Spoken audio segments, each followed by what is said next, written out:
Is it possible to stay sober when your spouse still drinks?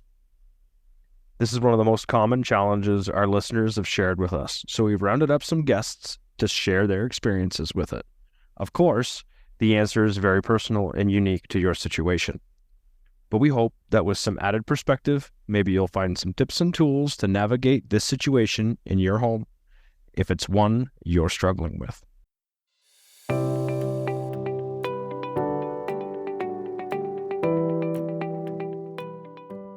Welcome to Through the Glass Recovery podcast, where we believe that connection is the opposite of addiction, vulnerability is the antidote to shame, and that recovery isn't just rewarding, but it's also a lot of fun. We're your hosts, Julie and Steve. Listen as we get together with friends to shed light on the hard things, talk about the other side of addiction, and how we create a life so full there's no space left for alcohol. Don't forget, if you're needing some sobriety support and are looking for some new friends in recovery, we host a weekly Zoom group that will give you exactly that. We meet on Monday nights, and we'd love to have you join us. You can get all the information on our website at throughtheglassrecovery.com. All right. Hi, everybody. And thank you so much for being here with us today. I am really looking forward to this conversation. So we hear from our listeners quite often about certain topics they'd like for us to talk about. And some of them aren't quite as random as we usually do things. So we usually try to pick a topic where we can invite people randomly to come in and talk about it, something that everybody deals with in recovery. But we've had requests for some topics that are a little more specific. So we've gathered these women together to talk specifically about this topic because it's something they've got experience with. And yeah, I'm really looking forward to having this conversation. We are going to do our introductions as usual. We've got a couple of returning guests this time. So we will start with Sherilyn. Hi, thanks for having me again, Julie and Steve. It's always a pleasure to be on these podcasts. I have no idea how long I've been sober for, but I think it's over 500 days anyway. I'm not actually tracking it anymore. So I stopped drinking alcohol on August the 15th, 2022. And I have a spouse who drinks, and I have 3 kids and a cat, and I'm from the UK and I live in France now. Very cool. Well, we are so happy to have you back. I love when it gets to the point where you really don't know exactly how long you've been sober. Like, it's just a little bit freeing because those early days, you're counting like every single day, right? So good for you. Exactly. So happy that you're at that space in your recovery now, and really happy to have you back. And next, we're going to go with Kate. Hello again. Hello again. It's awesome to see you again, Kate. I am based in England, and I've done over 2 years sober now. So I'm nearly at 27 months. I don't count days anymore, but I do still really celebrate the 21st of every month because it was so life-changing for me that it's as big an event as my birthday, really. I mean, I like to celebrate it because it's such a big thing. But I'm a writer. I write freelance. I do work for people from Disney comics for kids to writing about war zones for the United Nations. So I sit here in my dark little study and squirrel away on my computer while I'm not on Instagram posting about my sobriety. Very cool. Yeah. And we will make sure that we include your Instagram link in the show notes. We met Kate on Instagram back when we first got on social media. So we've been following you for basically what feels like forever, and absolutely love the content that you put out there to inspire everyone. So really happy to have you here again. And last but not least, we have Jordana, who is here for the first time. Do you want to tell us a little bit about yourself? Yeah. Hi, everyone. Julie and Steve, thanks for having me. I'm kind of a freak. I do count every one day at a time that I seem to have not picked up a drink. So I have 134.54 months, which is 11.21 years. My sobriety date is December 27th of 2012, and just really grateful to be here and, talk about this topic with everyone in your audience because it's sometimes not a pleasant one. So, yeah, thanks so much. Absolutely. Yeah. Really, really happy to have you here and thankful for your willingness to step in and chat about this.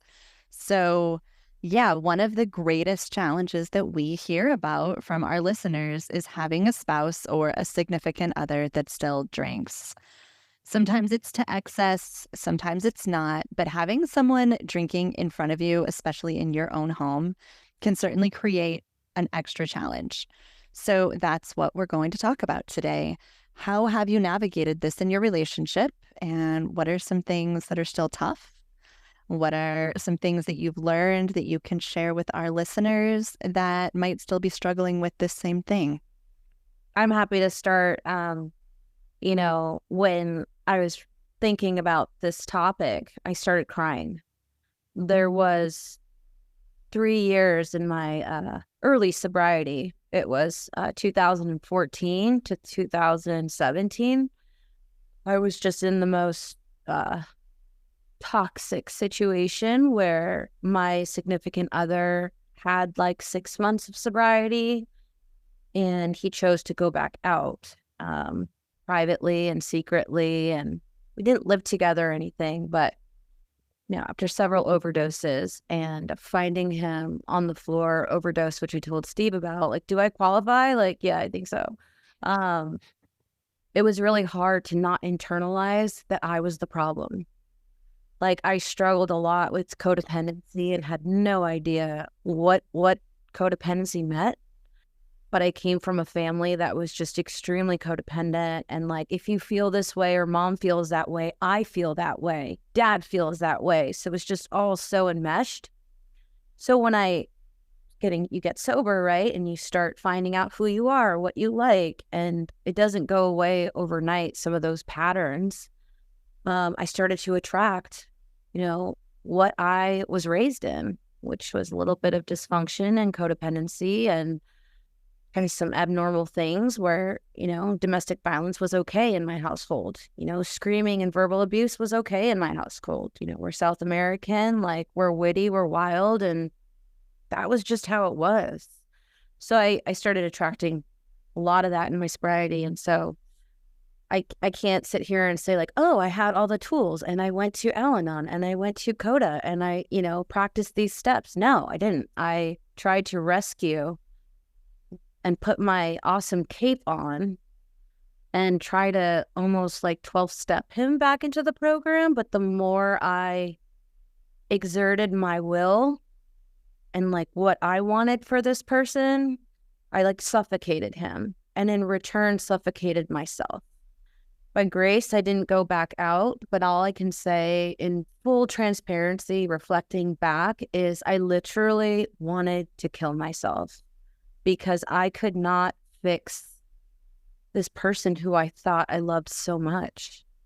And I remember, trying so hard to practice this program and all your affairs and like suit up and show up no matter how you feel. And this guy was using, and I just loved him. And I was like empathetic and compassionate and, justifying him to my friends. Oh, he means well, he's going to get it together, and like totally covering for this guy.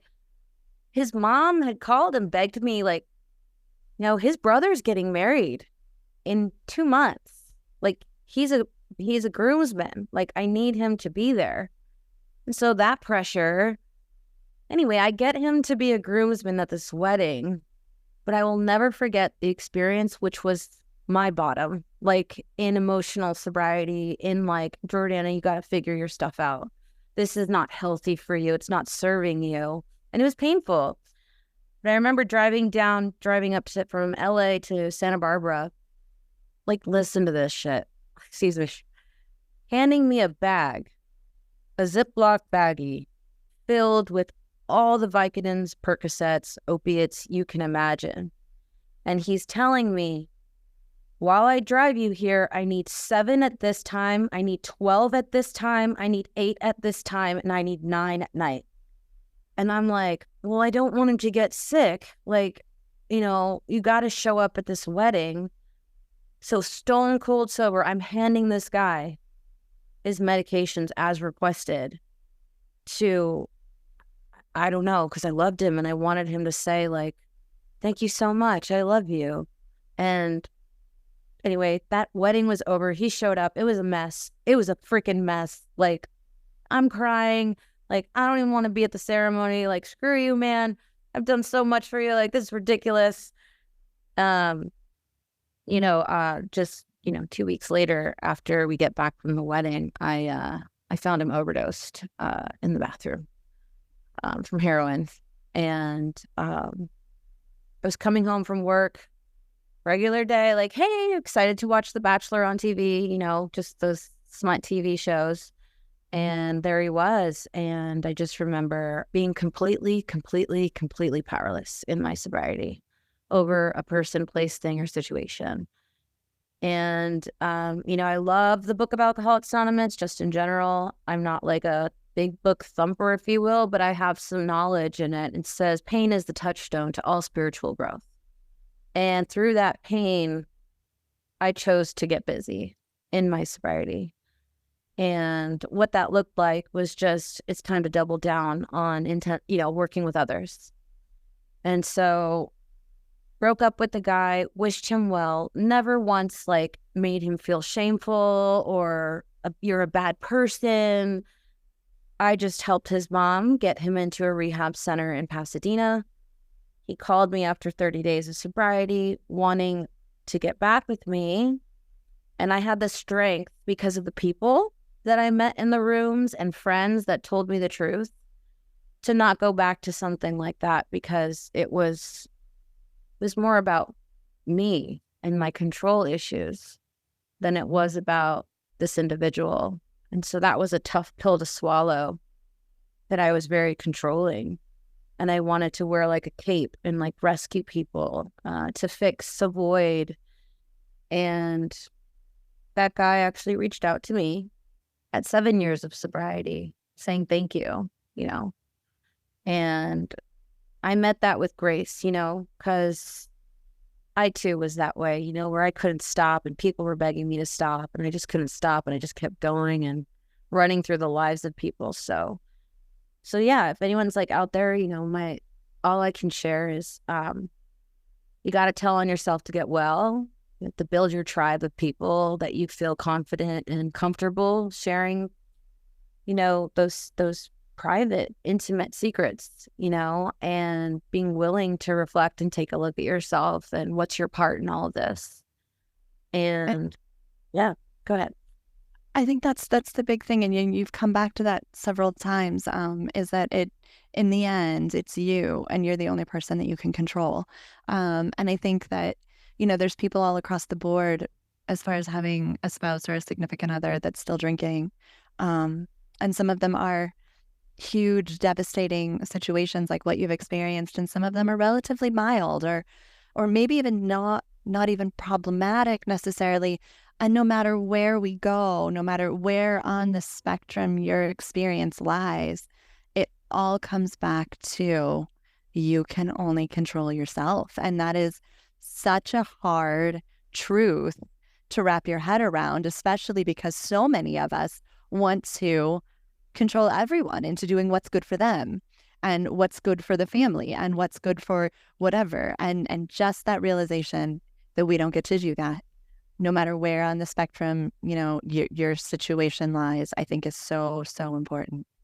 Yeah, thanks. I mean, it was only through a lot of time, and I was very patient with myself. To go to therapy and really uncover and it's definitely something I learned, a self-esteem issue, an attachment disorder that I had. And best thing that ever happened to me is that I didn't pick up, I didn't drink, I didn't use, and I walked through just tremendous growing pains and really got to see what is best for me, and run it past people and not subject myself to that darkness and pain that I was in, where I almost checked into a mental health institution to try to understand the difference. So. Right. Sherilyn, what do you have? Yeah, wow, that's a really amazing story, Jordana. Thanks. I really, really feel for the whole can't control other people thing, because I have a husband who used to be addicted to cannabis, and he still drinks, but he did give up cannabis just before I got sober. And I had tried for the whole time we'd been together to get him to give up cannabis. And he tried to do it for me, but you can't do it for someone else any more than you can control someone else and make them and threaten them and give them ultimatums. You can do so many things, and it just won't work until they have that thing inside, that little switch that turns the sobriety thing on. Because I'd basically given up trying. I tried every single thing. I'd threatened to leave. I'd threatened, God knows what. I'd been telling him all the things that I really disagreed with. Like, he would roll his cigarettes in front of the kids. He'd smoke every day. He'd smoke before driving. And I'd be like, this is really dangerous for our kids. And for me, it was like, how can he not understand that this is a really dangerous behavior? To me, it was really obvious, but to him, it was just like a normal thing. And it was something that he could control, and it was basically when I'd just given up all hope of ever being able to convince him to stop, he was like, I'm too old for this now. I'm going to stop. I was like, what? Great. I've been telling you this for 17 years. So there is literally nothing you can do to help someone else get out of addiction. I mean, you can be there as a support, but you can't do the work for them. You can't go to therapy for them. You can't analyze their behavior for them, or they won't like it if you try. Yeah, it's really difficult. So I really feel for you on that one. And actually, when the day he gave up cannabis, I gave up drinking, but I was the one who folded first. Months, I was back on the wine, but he managed to, I think this was 2 years ago. It's been 2 years now since he had his last spliff, and I'm really proud of him. So does he still? You said he still drinks alcohol. Yeah. What is that like? How does that affect you? It sounds like he doesn't necessarily drink alcoholically. Oh no, he doesn't drink very much at all. What is that like? Does that bother you, or is that difficult for you? It was at the beginning, but we kind of had this equilibrium because he'd given up something, and so had I. And I had my kind of crutch of non-alcoholic beer, which really, really helped at the beginning. I don't drink them anymore, but I didn't want to kind of put pressure on him. I knew it wouldn't work anyway. If I said, you can't drink anymore in the house, he'd be like, what the fuck? That's not going to happen. So I was like, okay, well, I just, didn't say anything. I didn't think it would get us anywhere if I asked him to stop. And I thought, I'm going to have to be around people who drink anyway. So might as well start with the hardest one, the one, where it's happening in front of me every day in my house. And I just kind of white knuckled the first few weeks, I guess. And because he doesn't drink to excess, and he doesn't get to that point where he's, a grumpy drunk or a violent drunk. I mean, he's barely ever drunk. He has like a beer after work, and that's it. I mean, when we were both drinking, we used to drink a lot more every day, both of us.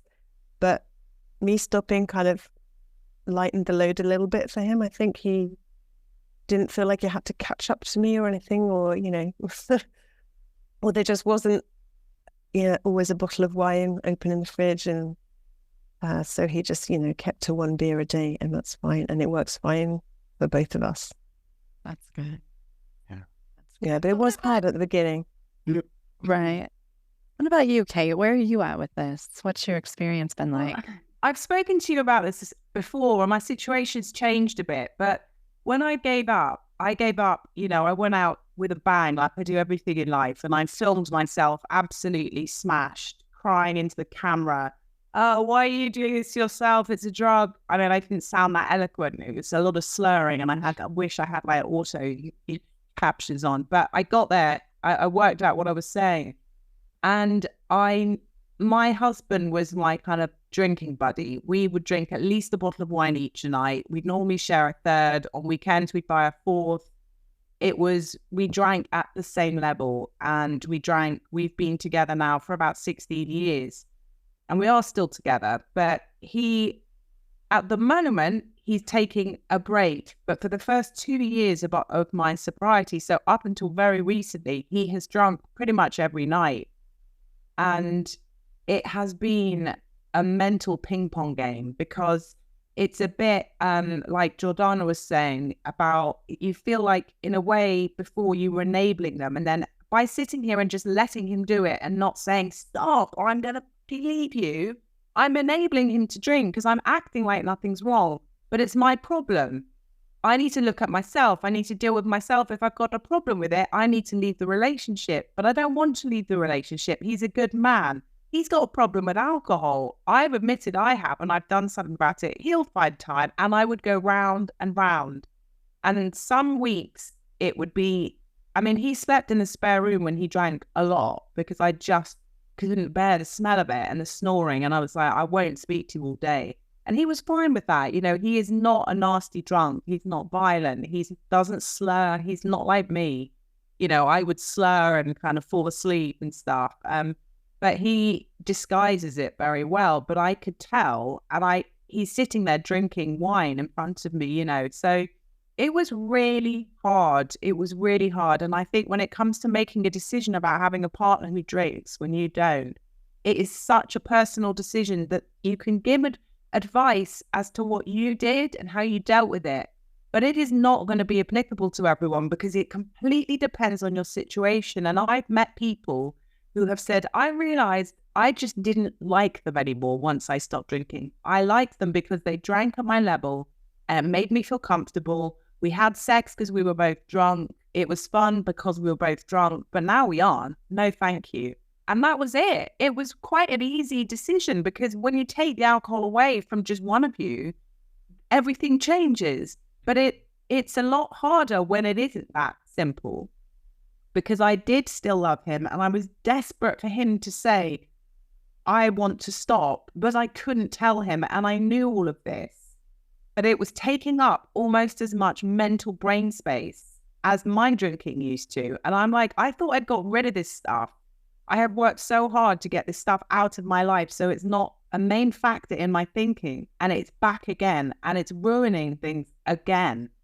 So it was really hard. And I did explain, I said, I don't like it when you drink, and I wish you didn't drink, but it's up to you. And so he never felt pressure, but he did carry on drinking every night for 2 years. And it personally, it was getting to the point where I was planning a separation in my head if this carried on, because I was like, I don't want to be married to someone who drinks every day. I know that for a fact. Doesn't matter how much I love them, I don't want that. And I know that. So it will eventually get to that point, and I don't want to kind of give him an ultimatum, but I still need to be realistic. It's my life and my future. So it was a really tricky one. I did sort of say, I'm not going to want this forever, but I didn't push it on him. And I really empathize with anyone who is in this situation, because there isn't an answer. You have to make a decision. It's like a tipping kind of scale. Once it gets to a certain point, you know that you have to get off, because it's damaging you, and actually you have to preserve yourself. You have to look after yourself. But where that tipping point is variant on so many different things. Whether you have children, are you tied into a mortgage together? Are you stuck in the middle of nowhere with nowhere else to go? Do you love them? All these different things. And it is complicated. No two relationships will be the same. But I do believe that you have to prioritize yourself. And that's a hard thing to do, because a lot of people who have been drinkers are full of shame and regret and self-loathing. And it's so easy for us to put ourselves at the bottom of the pile. But actually, in sobriety, we learn to put ourselves up there at the top with the other people we love. And it's really important to keep yourself there. They are not your responsibility. The only people that are your responsibility are your children until they're old enough to be adults. And then they're on their own as well. And you've got to, that's life, and you've got to be strong, and you've got to say, this is who I am. And these are the non-negotiables. And it got to that point, and actually he just announced that he was stopping in January. And he said, I'm going to give it 1 year and then I might drink again. And he says things, and he's done nearly 3 months, and he's like, I don't really notice that much of a difference. I'm like, Ramesh, you look 10 years younger. You're so much happier. And he's like, well, I'm like, no, you're just still in denial. But anyway, whatever, he's doing it. But he still says things like, you know, I might have a glass of wine, like with a steak. And in my head, I'm going, he's romanticizing it. This is so, I know exactly what he's doing. But it's his journey. And if he decides to do that, he decides to do that. If I decide I don't want to be someone who wants to drink red wine with a steak, that's what I'm going to do. You know, I'm not going to shape my life around someone else's addiction. That's the crux of it. And I think that's what you've got to make that decision. And it has to come above everything else, because otherwise you are going to be a prisoner to alcohol or drugs or whatever it is for the rest of your life, whether it's through yourself or someone else. It's not good enough. You can't do that to yourself. And that's kind of my 2 pennies worth there of what I think about it. That sounded like a couple $100, not really 2 pennies. You're welcome to pay, Steve. I'll see if it's in my back pocket. Yeah. I love that you said the ping pong match in your head, the back and forth and the back and forth, and what's the right thing to do for me, and then trying to discern what the right thing to do for him is, and then realizing that you don't really know that, even though you know that, and then trying to let go of that part because it's not your responsibility. Although taking care of yourself in the whole situation is. From my experience, my ex-wife now, but my wife at the time, she decided to quit with me. So she never drank with me. She never came home drunk. She just put it away. Like that sentence doesn't even make sense in my head. You know, just put it away. Like you could just give it up like that. But either way, the question I wrote down was, and you've answered it, but was, how do you accept your spouse drinking when it's hurt you that much? Like I'm listening to you guys talk, and you know, the more research and the more stuff I do revolving around alcohol, and it's just not freaking good for you at all. Like there's no benefit to it. So when you drink it, you're just deciding to harm yourself. And it's gotta be freaking hard to let go of your knowledge of where it got you and let someone else get to where you got or worse, to see it from where you see it from. Go for it. Maybe I'm being an enabler, but I kind of look at it in a different way because I still smoke. My husband smokes too. Mm-hmm. And I feel like I'd be a hypocrite if I told him, look, you have to stop drinking, because I cannot stop smoking. I'm having a real trouble trying to stop. And so I know that alcohol is harming him, even if it's only like a drink a day or 2 drinks. And I know where that could lead, but I kind of think, you know, it's his decision, it's his health. I mean, I don't tell him not to eat red meat because I'm vegetarian either, and I kind of apply the same thing. And I just wouldn't be credible either, because he'd be like, well, okay, then give up cigarettes. And he knows that I can't do it that easily because I've tried. I've talked to lots and lots of people that have a spouse that drinks, and again, all over the spectrum, right? Some problematic, some not. And it's so interesting to me that every single one of these people is like, I have tried to explain to him how bad it is for him, and he just doesn't understand. And that's like the starting point for their struggles, is that they're trying to convince this other person that that's what they need to do for themselves. And, you know, it goes back to the control thing. But it's the releasing the control. They know how bad, we knew how bad alcohol was for us. Right? I mean, I knew how bad alcohol was for me.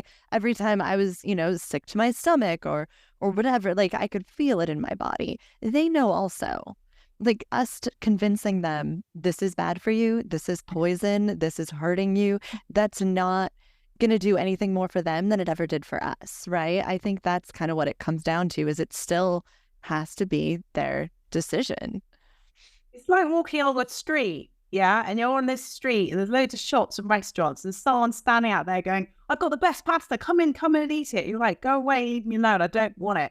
Please, it's the best. And you're just like, oh, whereas you walk by this window and there's this beautiful delicatessen with something in the middle, it's on a gold plate, and you see someone eating it and you're like, that's what I want. And you need to come to that on your own. You need to find it yourself. And the best thing we can do is be an example and go, look at me. And it's not just the best thing we can do, it's the only thing we can do. If anyone had ever told me to stop drinking, and I've been drinking since I was 14 and I'm in my 40s, I would have just told them to fuck off, because it's like, it's got nothing to do with you. And I would have got defensive. I probably would have drunk a couple of shots of Sambuca just to prove to them they had no control over my life. And, you know, exactly, you know, gone and slept with a stranger and gone, there you go, you know, whatever. I mean, I'm exaggerating, obviously. Yeah. But, you know, it doesn't work. And actually, if we're being really honest about it and we can go back to the point where we were drinking, you know, I loved getting drunk. I didn't want an alternative until you decide you want your life to change. And the only way that happens is when you either hit rock bottom or something happens, like you film yourself and you go, no, I'm literally begging myself. Or you see people and you go, look, they're doing it. They're doing it. And actually they are cool. And I like them. And they do have a life. And it's not the end of the world. And it's not boring. You know, that is the most we can do, because it's hard enough staying sober.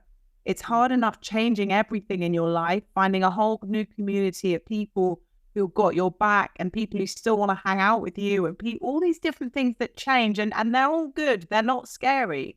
But that's a big thing. That's a lifestyle change. You can't do that and try and change someone else's lifestyle as well. And that's what I really heard from Jordana when she was saying that. And it's like, it felt like when you were talking, I could feel the weight of all of that responsibility on your shoulders. And I just wanted to take it off and say, it's not yours.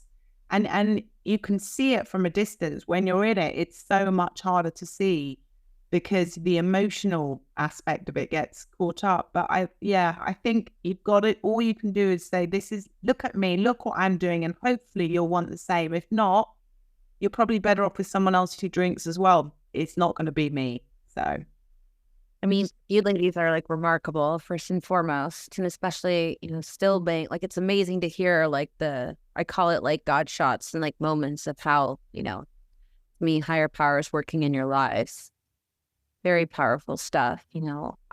For me, I never like, I had this very like bravado expectation when I got clean and sober that like, okay, this is it. Like, I'm never gonna like go down that road of addiction ever again. And gosh darn it, the next guy is going to be amazing. And we're going to ride off into the sunset and have, you know, an awesome life together. And so that was kind of like, I feel like I needed that emotional turmoil, if you will, to get to a place to understand like what you just said, finding your value, finding your worth, and like setting boundaries for yourself. And like, this is okay and that's not okay. And I just knew I was so desperately trying to control this individual that I lost sight of like myself completely. And I was getting sick. I couldn't eat. I couldn't sleep. I stopped showing up for work sometimes. I overslept sometimes 15 hours through depression. I was losing myself in this person, but by choice. And that was the scariest thing for me. And I just remember like that emotional bottom that I hit, you know, it's like, okay, it's time to, you know, it's my turn now. And like, and yeah, my next relationship, who I'm married to today, like never in a million years, like we're both in sobriety. We work separate programs. I go to my home group. I sponsor these ladies. Like, it was a decision that I had to make for myself of what's best for me. And for me, I knew myself too well, and I couldn't be around alcohol, drugs, or even dabbling, because I have an anger-ish. I get too angry. I'd be like, really? Like, just half a glass? Are you kidding me? Like, drink the whole thing. That costs money. You know, like, I just would be so Like for a manager, streamlined. Yes, I would be so upset. So I knew, like, nope, that's not going to work for me. So you talk about boundaries there, and that is huge. And that, no matter what your situation, boundaries are so important. And I know for me, so my husband doesn't drink to excess. He still drinks. There's still alcohol in my home. He's a very normal drinker. In the very beginning of my sobriety, that was hard. There were actually times when I tried to quit and I'd be 2 or 3 weeks sober, and he'd be like, "Hey, do you want a beer?" And it was completely honest, like, he didn't mean to sabotage anything. He didn't know I was trying to quit because I wasn't willing to say it out loud. So I'd be like 2 or 3 weeks sober, and he'd come home with my favorite beer and offer me one, and I'd be like, "Yeah, no problem. This is great." And so he was kind of sabotaging it, but certainly never intentionally. When I finally did quit and he was still drinking, it was so hard to just sit there and watch him, nurse this one single beer during dinner because that's how he drinks. Like, you're doing it wrong. But it was terrible. And I really struggled with coming up with the courage to say, "Hey, I'm going to quit drinking, and I really need you to not drink in the house. And I don't know how long that's going to last, but that's what I'm needing right now." And, had I just said those words, I think he probably would have been like, "No problem." And he would have, if he felt like he needed to drink, he would have, gone out with buddies or whatever. He's always been really supportive, but I never even had the courage to tell him, "Here's where my limit is. This is my boundary. This is my line. This is what I can handle. This is what I can't handle." I was so afraid of throwing his life for a loop or making him mad or whatever it was, that I never even expressed what I really needed from him. And I think that so many of us are, even if we do know what the boundary is, it's really hard to communicate it and really hard to stand firm and really hard to say, "Hey, if you're going to drink in front of me, I'm going to need to go somewhere else because that's not okay for me." That takes a shit ton of courage to be able to say it and then also to be able to follow through with it. But I think it's also a really important piece of this is speaking up for ourselves. All we can control is ourselves. So that's the overarching theme here. But I think that part of that goes into, here's my limit. This is what I can't handle more than this.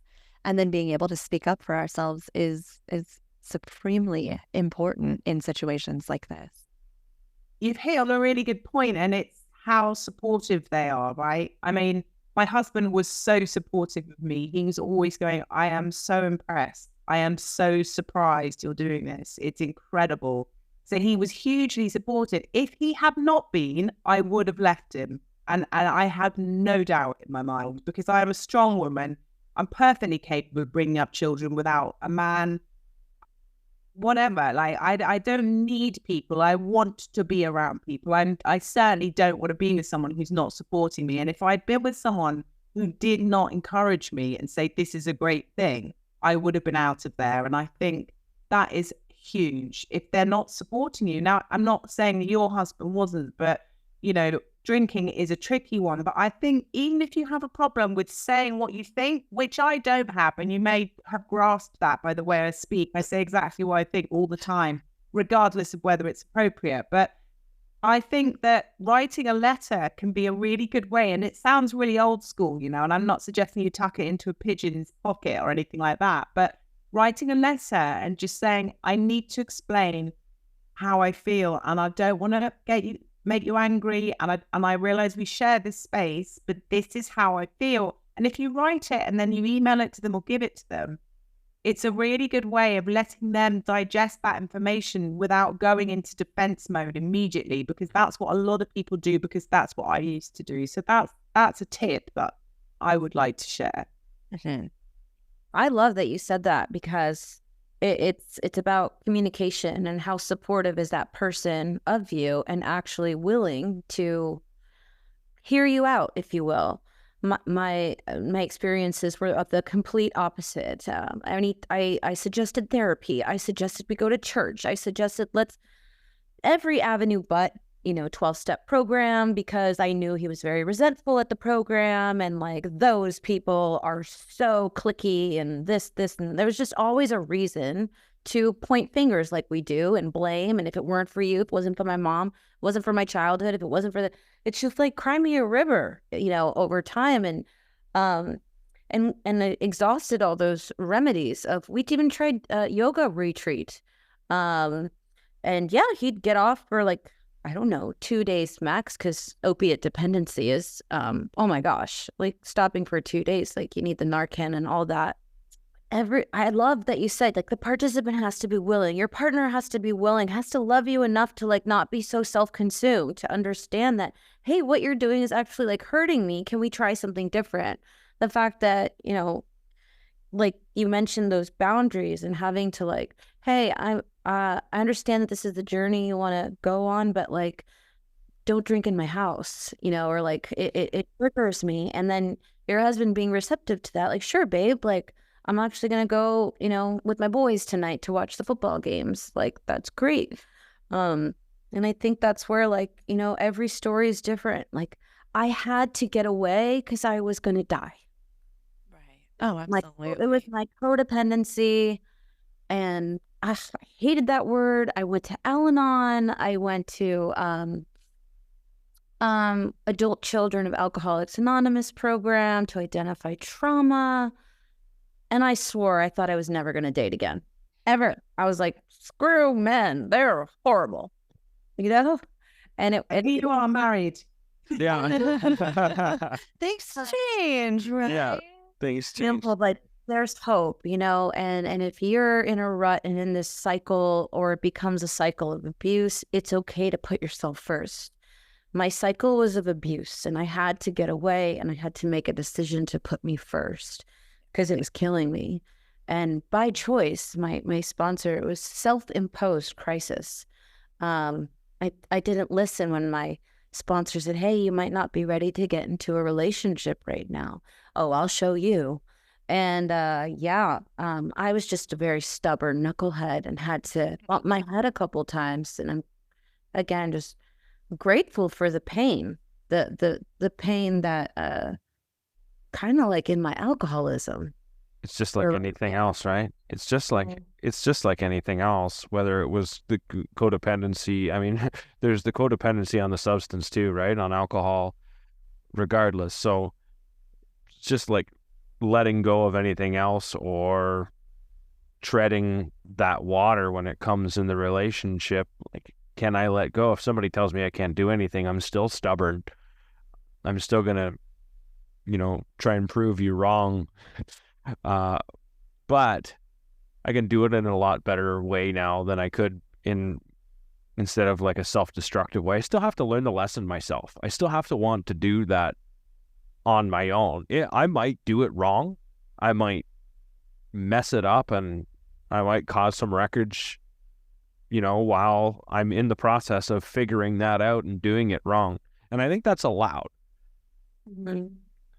But what's also remarkable is I've seen couples, I have some colleagues and professionals in the industry, just in healthcare, whatever, and they once were involved in the program as a couple, and then now they choose different modalities to find sobriety. And so they're okay with, it's weird. They said like they did so much internal, like traumatic work through therapy that for them and their relationship as a team, that it was okay to just like allow the other, like, here, have a glass tonight, or here, take a toke tonight. Like, I don't know how, but they're in a very happy marriage. They pay the mortgage, the bills, like from the outside, right? Seems to be going well, but I've just seen so many different stories and experiences.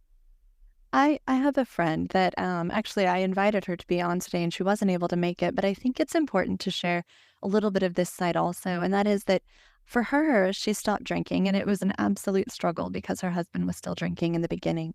And, she sent me an email, and she was like, it's a process. I wish everybody knew how much of a process it is. And she's nearing a year of sobriety now, and we do all that work on ourselves, right? When we stop drinking, we learn to communicate, we learn to stand up for ourselves, we learn boundaries, we learn to express our needs, we learn all of that stuff.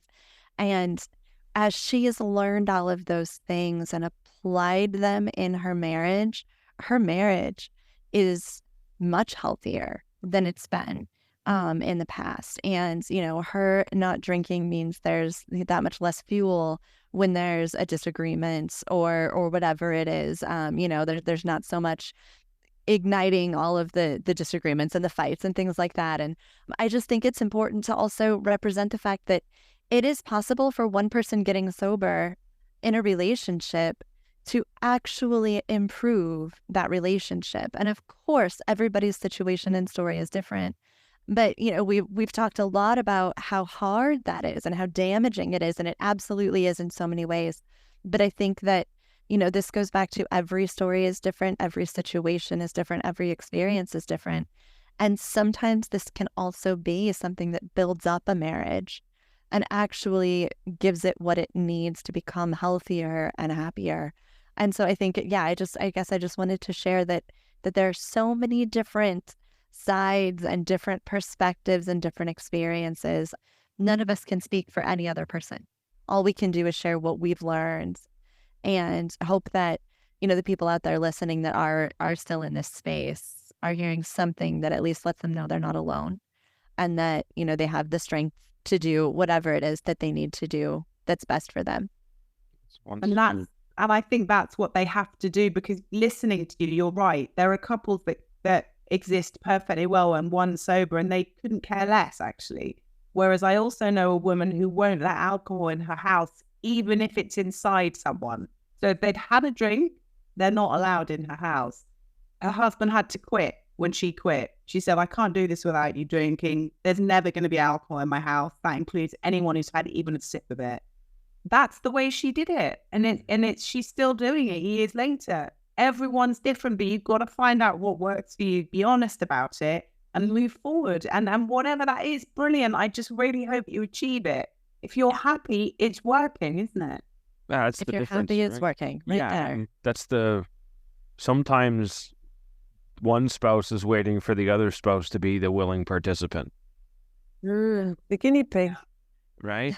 Really, right? That's what happens. One spouse is waiting, and it's not even like any preconceived notion or anything like that. That's just where the relationship is sitting at the time. And then one spouse turns around and says, I'm going to finally make this change. And as long as there's some open, I think it's important to talk about the open and honest conversation. It doesn't mean it's going to go well, but without opening the door, you're never going to find out whether you have participation on the other side. And to try and walk through it, you allow the attempt. Like, Kate, you've gone 2 years, and your window of tolerance for the acceptability of it continued to shrink, and you continued to communicate that on your own terms in how it's affecting you and your relationship with your spouse. That's all you can do. Like, this isn't working for me anymore if we continue this, right? I think I said there are plenty other people I could be married to quite happily. So if you want to, I definitely acted like a crazy drunk woman, even though I'd been drinking sparkling water. It's like, I thought it was the alcohol that made you like this. Is this actually what you're like? Yes. As she raises her hand, yep, that part didn't change. But actually it was done in a very friendly, loving way. And I did say that, but I said it with a smile, and I went, I don't want you suddenly to come home one day and I'm like, it's done. You need to understand where I'm at every different stage of this. Otherwise, it's not fair. And I think that's something you've got to remember. If you never tell people how you're feeling, you can't then suddenly go through all these processes and go, it's up, it hasn't worked. It's like, well, I wish you told me 8 months ago you had a problem.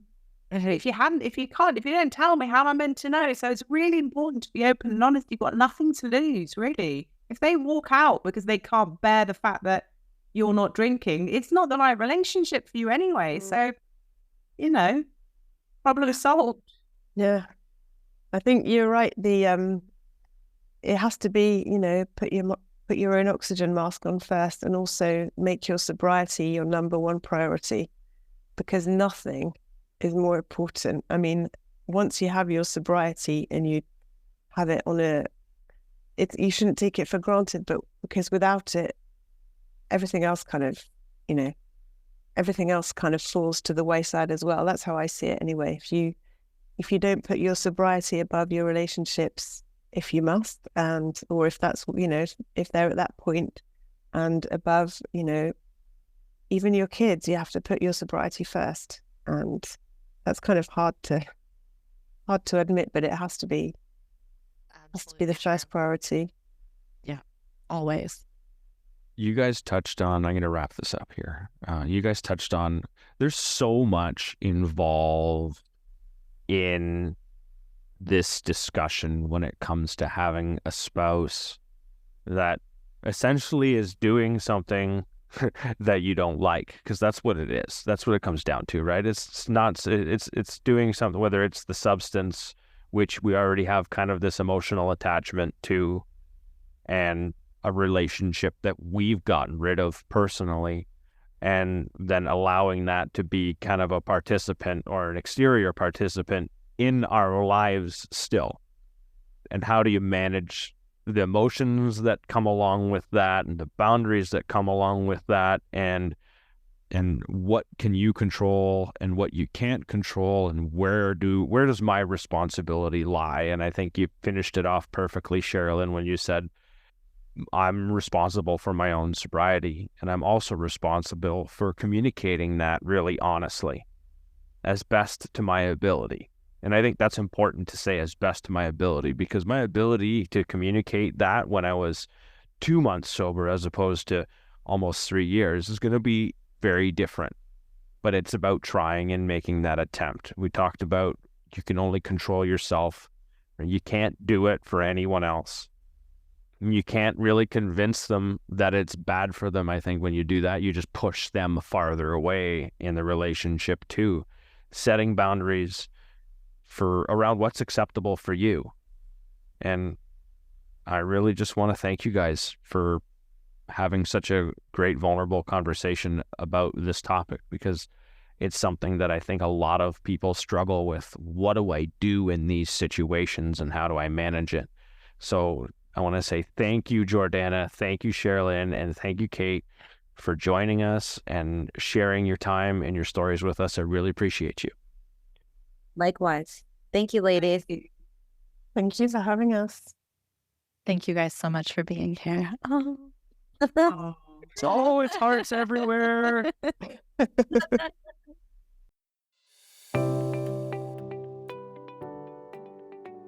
Thanks for listening today. We'd love to have you subscribe or follow through the Glass Recovery Podcast so you never miss an episode.